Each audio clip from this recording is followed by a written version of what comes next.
Welcome to DSP online study.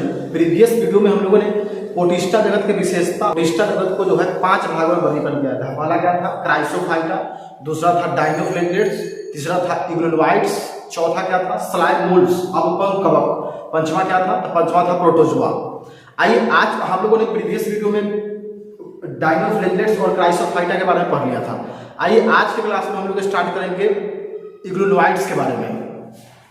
स्वच्छ जल यानी रुके हुए पानी में पाए जाते हैं, यानी फ्रेश वाटर में पाया जाता है। कहाँ पाया जाता है? ये जो है इग्लोनोइड जो होता है फ्रेश वाटर में पाया जाता है, यानी रुके हुए पानी में पाया जाता है, स्वच्छ जल में पाया जाता है। इसमें कोशिका भित्ति जो होता है अनुपस्थित होता है। कोशिका भित्ति क्या होता है? अनुपस्थित होता है। इसमें प्रोटीन का आवरण पाया जाता है। क्या पाया जाता है? इसमें कोशिका भित्ति जो होता है अनुपस्थित होता है। इसमें प्रोटीन का आवरण पाया जाता है, जो किससे बना होता है? पेलिकल से बना होता है। एग्जाम में पूछा हुआ है कि इग्लोनोइड का जो प्रोटीन जो होता है किससे बना होता है? इग्लोनोइड का प्रोटीन जो होता है पेलिकल से बना होता है।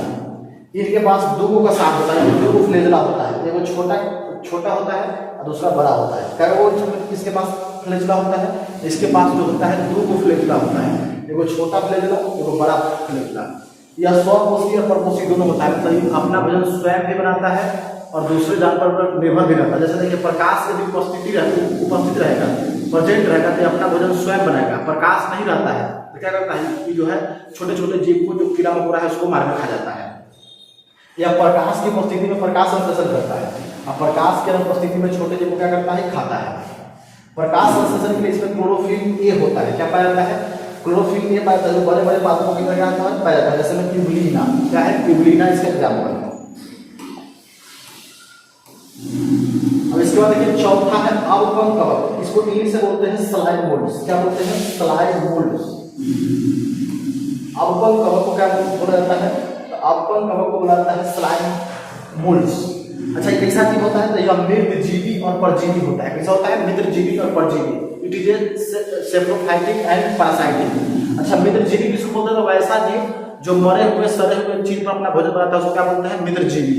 परजीवी किसको बोलते हैं? तो वैसा जीव जो दूसरे जीव के अंदर अस्थायी या अस्थायी रूप से रहकर उन्हें हानि पहुंचाकर अपना भोजन बनाते हैं, तो उसको क्या बोलते हैं? उसको परजीवी। जैसे ढील, जो ये सब क्या करता है? दूसरे जीव के अंदर रहकर अपना भोजन जो होता है स्वयं बनाता है, तो उसको बोलते हैं परजीवी।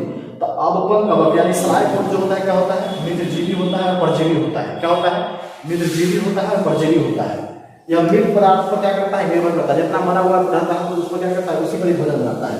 यह टहनी और पत्तों से क्या करता है? कार्बनिक पदार्थ का भक्षण करता है। यानी टहनी और पत्तों से क्या करता है? जितना भी कार्बनिक पदार्थ होता है उसका क्या करता है? भक्षण करता है, खाता है। और इन्हें सरल अकार्बनिक पदार्थ का क्या करता है? तड़प देता है।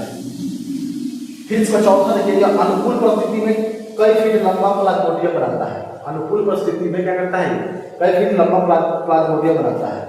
यह विपरीत परिस्थिति में फलन यानी फ्रूटिंग बॉडी का निर्माण करता है। किसका निर्माण करता है? और इसी फलन काय में होता है स्पोर। क्या पाया जाता है? इसमें स्पोर का निर्माण होता है। किसका निर्माण होता है? इसी फलन काय में किसका निर्माण होता है? स्पोर का निर्माण होता है। छठा देखिए, इसमें बीजाणु जो होता है गतिशीलता हवा के कारण होता है। इसमें बीजाणु का गति जो होता है किसके कारण होता है? इसमें बीजाणु का गति जो होता है हवा के कारण होता है। पूछेंगे आपसे, यदि क्वेश्चन पूछे कि अवपंख कवक में बीजाणु जो होता है किसके कारण गति करता है, तो बीजाणु जो है किसके कारण गति करता है? तो ये हवा के कारण गति करता है।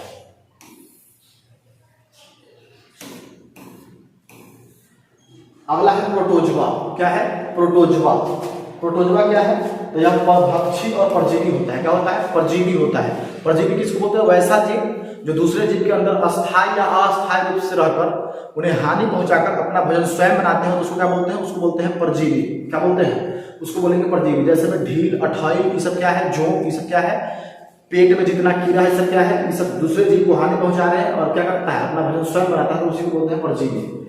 यह जीवों का पुरातन संबंध है, यानी पुराना संबंधी है। प्रोटोजोआ जो है जीवों का क्या है? यह पुराना संबंधी है। इसमें यह गतिशील अंगों के आधार पर 4 प्रकार का होता है। क्या प्रकार का होता है? यह गतिशील अंगों के आधार पर 4 प्रकार का होता है। पहला है अमीबीय प्रोटोजोआ, जिसको इंग्लिश में बोलते हैं अमीबॉइड प्रोटोजोआ। दूसरा है पक्षमाभी प्रोटोजोआ, इसको इंग्लिश में बोलेंगे सिलिएटेड प्रोटोजोआ। क्या बोलते हैं? सिलिएटेड प्रोटोजोआ यानी पक्षमाभी प्रोटोजोआ। तीसरा है कसावीय प्रोटोजोआ यानी फ्लैजेलेट प्रोटोजोआ। चौथा है स्प्रोजोअन्स। क्या है? स्प्रोजोअन्स। पहला कौन है? पहला है अमीबीय प्रोटोजोआ, दूसरा क्या है? पक्षमाभी प्रोटोजोआ, तीसरा क्या है? कसावीय प्रोटोजोआ, चौथा क्या है? स्प्रोजोअन्स। एक बार इंग्लिश में बोलते हैं, एमोबाइल protozoa, ciliated protozoa, flagellate protozoa, और चौथा क्या है, स्पोरोजोअन्स। आइए बारी बारी से देखते हैं कि अमीबीय प्रोटोजोआ क्या होता है। अमीबीय प्रोटोजोआ क्या है? तो अमीबीय प्रोटोजोआ जो होता है कि स्वच्छ जल और समुद्री जल में पाया जाता है। कहाँ पाया जाता है? स्वच्छ जल और समुद्री जल में जो है पाया जाता है। कौन? अमीबीय प्रोटोजोआ। फिर इसमें गतिशील अंग क्या होता है? तो गतिशील अंग इसमें कूटपाद होता है, यानी सूडोपोडिया होता है, और सूडोपोडिया के द्वारा ही क्या करता है? भोजन का ग्रहण करता है। किसके द्वारा भोजन करता है? सूडोपोडिया, इसको बोलते हैं सूडोपोडिया यानी कूटपाद। इसी के द्वारा गति भी करता है और इसी के द्वारा अपना भोजन भी ग्रहण करता है अमीबीय प्रोटोजोआ। आवरण पर क्या होता है? तो इसके आवरण पर जो होता है इसमें सिलिका चढ़ा रहता है। क्या रहता है? इसके अमीबीय प्रोटोजोआ के आवरण पर ऊपर बाहर के सतह पर क्या चढ़ा रहता है? तो क्या चढ़ा रहता है? सिलिका चढ़ा रहता है। उसके क्या रहता है? उसके आवरण पे तो सिलिका, उसके बाहरी आवरण पर अमीबीय प्रोटोजोआ के क्या चढ़ा रहता है? सिलिका चढ़ा रहता है, जिससे पानी में क्या होता है? पानी में सड़ता नहीं है, गलता नहीं है, पानी में रहने योग्य बनता है। तो सिलिका का आवरण तो इसे समुद्र में रहने योग्य बनाया गया है। इस कैसा बनाया गया है? समुद्र में रहने योग्य बनाया गया है। एग्जाम्पल में क्या है? तो एग्जाम्पल में है entamoeba histolytica. Entamoeba histolytica क्या है एग्जाम्पल में? Entamoeba histolytica. इसके कारण एमबीबीएसिस नामक बीमारी होता है। कौन सा बीमारी होता है? एमबीबीएसिस नामक बीमारी होता है। इस बीमारी में किसी भी मरीज में चाहे पेशेंट में क्या होगा? तो दस्त होगा, उसका लूज मोशन हो जाता है। क्या होता है? लूज मोशन हो जाता है। अगला टॉपिक क्या है? अगला है कस्माभीय प्रोटोजोआ। कस्माभीय प्रोटोजोआ किसको बोलते हैं? तो ये कहाँ पाया जाता है? तो यह स्वच्छ यानी अकेला वो परजीवी होता है। कैसा होता है? अकेला होता है और परजीवी होता है।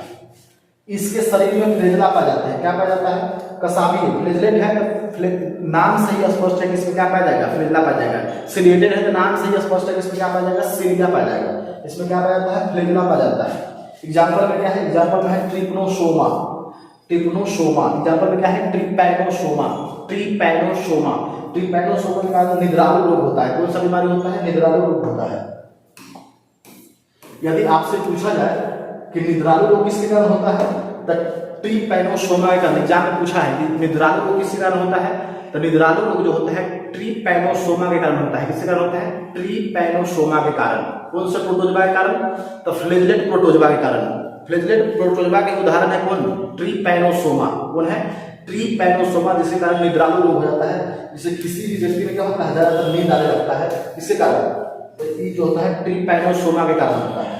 अगला है पक्षमाभीय प्रोटोजोआ। इसको इंग्लिश में बोलते हैं सिलिएटेड प्रोटोजोआ। तो पक्का है कि सिलिया इसमें क्या होगा? प्रचलन अंग जो होता है इसमें सिलिया होता है। इसमें सिलिया पाया जाता है। ये कहाँ पे पाया जाता है? जल में पाया जाता है। इसके शरीर पर अत्यधिक बाल पाए जाते हैं। इसके शरीर पर क्या है? देखिए अत्यधिक बाल है, बहुत सारा बाल है।